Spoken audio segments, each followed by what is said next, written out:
Hi, my name is Laura Lee, and I am a student at NMC, and I'm taking the Bio 227 class.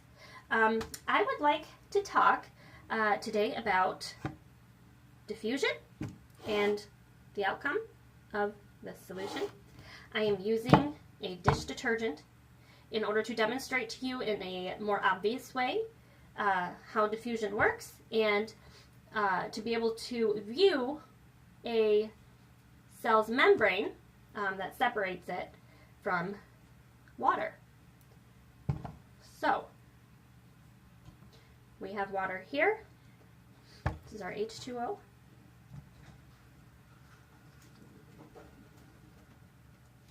Sorry, my cats are running wild. Okay. And I'm going to demonstrate first the membrane. So as this goes in, just view and see how it's still kind of all separated or separating. Well, that's because in this solution is two forms. Well, we've got different layers, I guess I could say. First layer, H2O, mostly, I would imagine. The membrane on this soap is pretty thick, and there's not a lot of space for the water to just flow right in and diffuse together. So this is diffusing, and my one question during this experiment, which I know we don't really have to explain the whole thing, but I would definitely like to include different factors to see how quickly it can diffuse. There are different factors that you can use. Well, you can use heat. You can heat up the water and see if that will dissolve the soap faster. Another one would be stirring. I would like to know how long it takes with an action to dissolve completely into the water, and how long that would take for each time or each instance.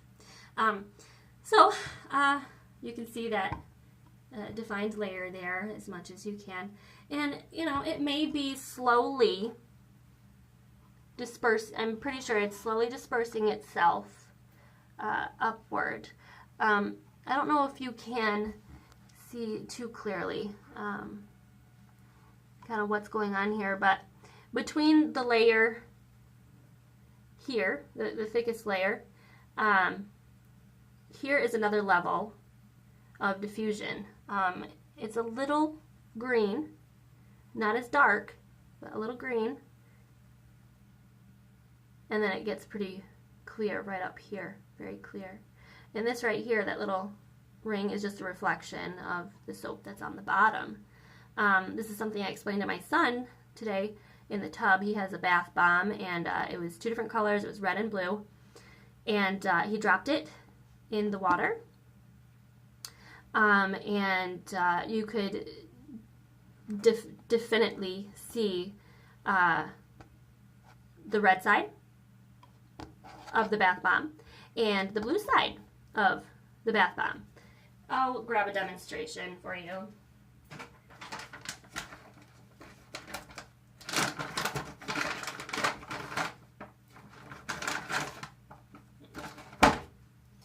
Well, this one's a little hazy, but we've got 3 layers here of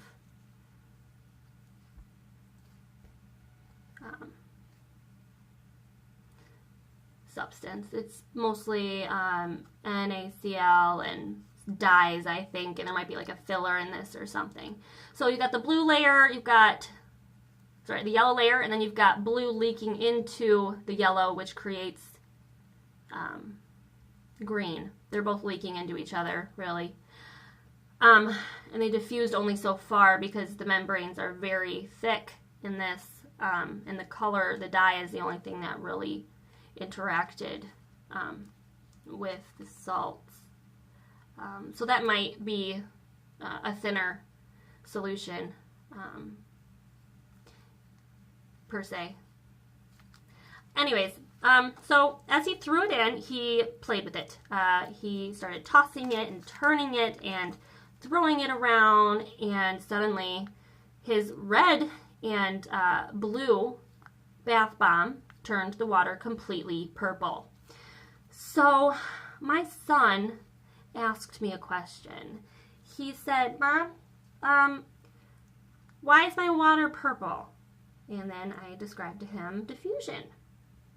And another question that arose was, why does the water look so purple, but when I put it into a clear bottle, it doesn't look purple? Well, I began to kind of analyze and assess, and using or understanding that this just kind of blends all together and falls apart and dissolves into water, I told him that some solutions are lighter than other ones, or it takes more time for mixing or for a full isotonic solution to become isotonic. And in this case, I don't know if it will completely separate. I kind of think it will, and I'm going to leave it here. But this kind of tells me something. I took some soap and threw it into a water bottle, okay? So I did the soap in the water, and what I did is I grabbed it, and I shook it. And so far, it has been an isotonic solution for about an hour. So I don't know if it has potential to separate completely, but what it looks like is that soap equalizes in H2O. That's my demonstration. Thank you for watching.